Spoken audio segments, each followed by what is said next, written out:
This is the Dive Into Discovery podcast, where curiosity meets insight, and every conversation uncovers a new layer of understanding.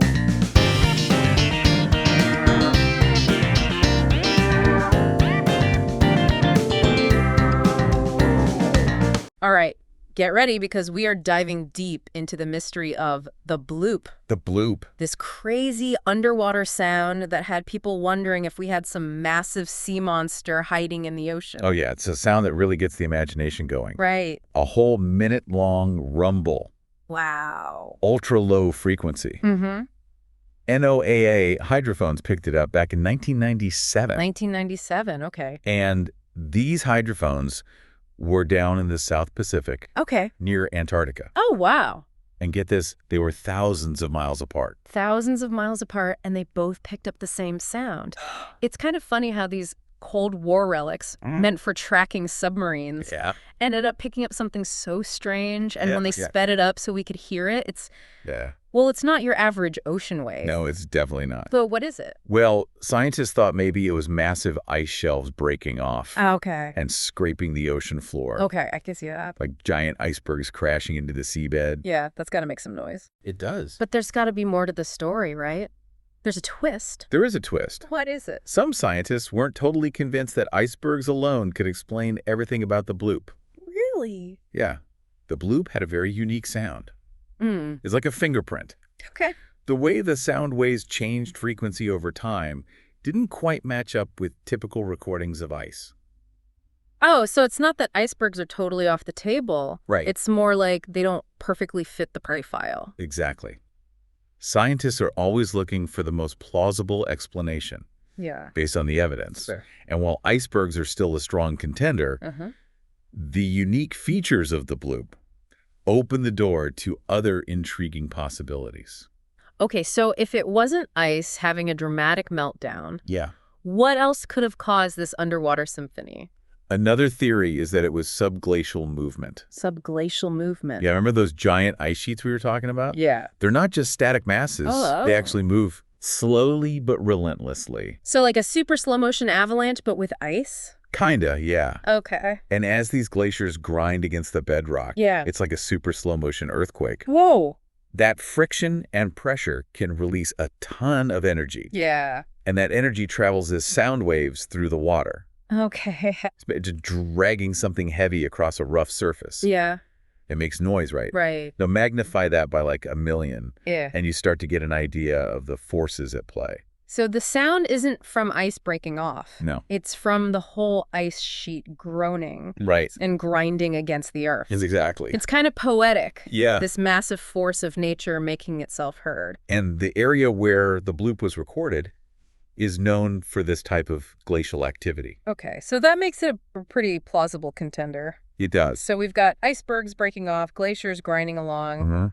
Anything else that could be shaking things up down there? Yeah. Anything a little more explosive? Ah, you're thinking about underwater volcanoes. They are really something. Yeah. Imagine molten rock erupting beneath the waves, creating massive pressure waves and a huge burst of energy. Wow. Underwater volcanoes are incredibly loud. I bet. Some can even travel thousands of miles through the water. So could the bloop have been like a volcanic tantrum? It's possible, Okay. Yeah. but there's a catch. What's that? To create a sound as powerful as the bloop, it would have to have been a pretty big eruption. Yeah. And typically when underwater volcanoes erupt, they leave behind signs, Like what? like changes in the seafloor Okay. or hydrothermal vents. Okay, so it's not impossible. Right. But it doesn't quite fit the puzzle pieces we have. Yeah, we can't rule it out, Okay. but it doesn't quite fit. So even with these seemingly plausible explanations, Yeah. there's still this lingering mystery around the bloop. That's what makes it so fascinating. That's what I love about it. It's like a real-life detective story. Totally. What if, and hear me out here, what if the clues lead us to something completely unexpected? Something we haven't even considered yet? You're getting to the heart of what makes the bloop so captivating. Yeah. It reminds us that we've only explored a tiny fraction of the ocean. Right. It's like we're looking through a keyhole at this vast, uncharted world full of unknown wonders. So even with these plausible explanations, Yeah. we're still left wondering, Could the bloop be a sign of something completely new? It's a question that keeps scientists and ocean enthusiasts alike on the edge of their seats. And we'll delve into those possibilities more in the next part of our deep dive. Stay tuned. Welcome back. Last time we were talking about the bloop and all the things that could have caused it. Right. And we left off with the exciting idea that it could be something completely new. It really could. It's that idea of the unknown that makes this such a compelling mystery. It really is. We've got our icebergs, our glaciers, and even underwater volcanoes as suspects. But the evidence isn't totally clear-cut. No, not at all. It's like we're putting a puzzle together. Yeah. But some of the pieces are still missing. And those missing pieces can help us understand not just the bloop, Right. but the whole vast uncharted world beneath the waves. Okay, so let's put on our detective hats and look at those missing pieces. Okay. You mentioned the deep ocean is full of wonders we haven't even discovered yet. Oh, yeah. What kind of things are we talking about? Well, for starters, think about how big the ocean is. Okay. It covers over 70% of our planet's surface. Wow. And we've only explored a tiny fraction of it. Really? It's like having a whole continent on Earth that's just a total mystery to us. Pretty much. So what kind of secrets could be hiding down there just waiting to be discovered? Think about it. We're always finding new species of marine life. That's true. All these bioluminescent creatures. Oh, yeah. And giant squid. Yeah, like straight out of a Jules Verne novel. Totally. And it wasn't too long ago that scientists got the first ever footage of a giant squid in its natural habitat. Oh. So who knows what else is lurking down there? Maybe something that could even make a sound like the bloop. It's a possibility. Wow. But even beyond just undiscovered creatures, Yeah. there could be geological processes or underwater phenomena that we haven't even imagined. You know, you've got my mind racing. Like what? Like underwater waterfalls or caves filled with crystals, lost cities of Atlantis. Those are some fun ideas. Yeah. But think about things like hydrothermal vents, Okay. fissures in the ocean floor Yeah. that shoot out superheated water and minerals. Yeah, I've seen pictures of those. There's something else. They look like something from another planet. They do, and we're still learning about them. So even if the bloop isn't some giant sea monster, Right. exploring it could lead us to other amazing discoveries. Totally. And those discoveries could change everything. Really? Like what? Like medicine and energy, and even our understanding of how the planet evolved. I'm starting to see how one mysterious sound could open up so many possibilities. That's what makes scientific exploration so exciting. Yeah. It's not always about the answers. It's about asking the right questions and being open to the unexpected. Okay, so let's get back to those clues. Okay. We've talked about icebergs, glaciers, and volcanoes.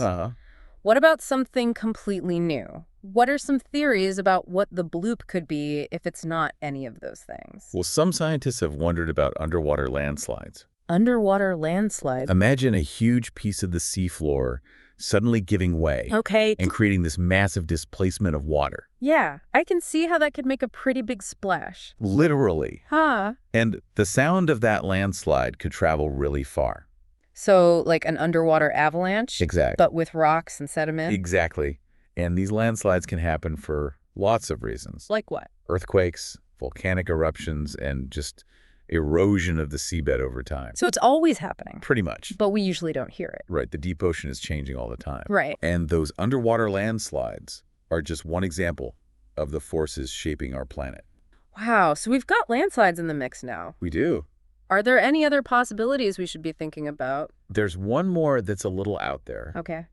But it shows just how mysterious the bloop is. Okay. Tell me. Some people think it could be a brand new type of underwater seismic event. Wait, like a new kind of earthquake?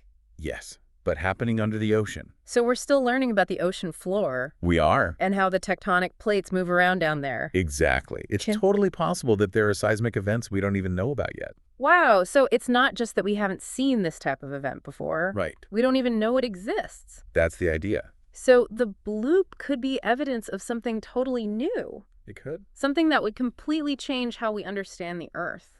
It's mind-blowing. It's like the bloop is a message from the Earth saying, hey, there's so much more to learn down here. And that's what's so cool about science.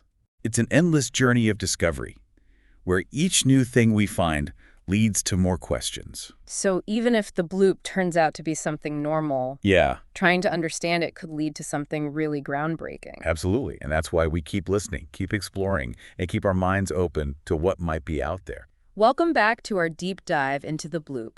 We've talked about so many possibilities. Yeah, like what could have caused it? We've looked at the evidence. And even considered that it could be something totally new out there. Something we've never even heard of. We've got icebergs scraping the ocean floor. Yeah. Glaciers making all kinds of noise. Groaning like earthquakes. And even those underwater volcanoes putting on their own show. It was in quite a journey. It has. But even if we never figure out exactly what caused the bloop, yeah, the whole process has been pretty amazing. I agree. It's really made me think about how much we still don't know about our own planet. Right. It's humbling. It is. The bloop reminds us that there's still so much to explore in the ocean. There are so many secrets down there waiting to be discovered. And who knows what we might find, things that could change how we see the world. It's like we've only gotten this tiny glimpse into a whole hidden universe. Right here on Earth. Exactly. And that glimpse has made me want to explore even more. Me too. There's so much to learn. But it's not just about being curious, is it? No, it's not. This exploration could actually help us in the real world. Exactly. The things we learn and the tools we develop to study underwater sounds can be used in so many different areas. I read that scientists are using sound to keep track of marine life. Yeah. And monitor underwater volcanoes, and even study climate change. It's amazing what we can learn by listening to the ocean. We can learn about the health of our planet, Yeah. how the animals in the ocean behave, Right. and all the forces that are constantly shaping the Earth. It's like the ocean is talking to us. And we're finally starting to understand what it's saying. I love that. And to think it all started with this one mysterious sound. Who knows what kind of incredible discoveries we'll make in the future? Building on what we're doing now. It's exciting to think about what future generations will find with all the tools and knowledge we're creating today. Maybe they'll finally solve the mystery of the bloop. Maybe. Or discover something even more incredible. I can't wait to see what the future holds for ocean exploration. It's a wide open frontier. It is. But for now, I think we've reached the end of our deep dive into the bloop. We've explored the science behind it. The mystery that surrounds it. And the wonder that it inspires. We've talked about how vast and amazing the ocean is. And all the different life it holds. And the incredible things we might discover if we keep exploring. And I think the biggest lesson from all of this is to never stop being curious. To keep asking questions. Keep exploring. And always be listening to what the ocean is trying to tell us. Who knows what mysteries you might uncover? What did you think of this week's episode? We'd love to hear your thoughts in the comments. Don't forget to join us next time as we dive even deeper. And as always, stay curious, because you never know what discoveries are just around the corner.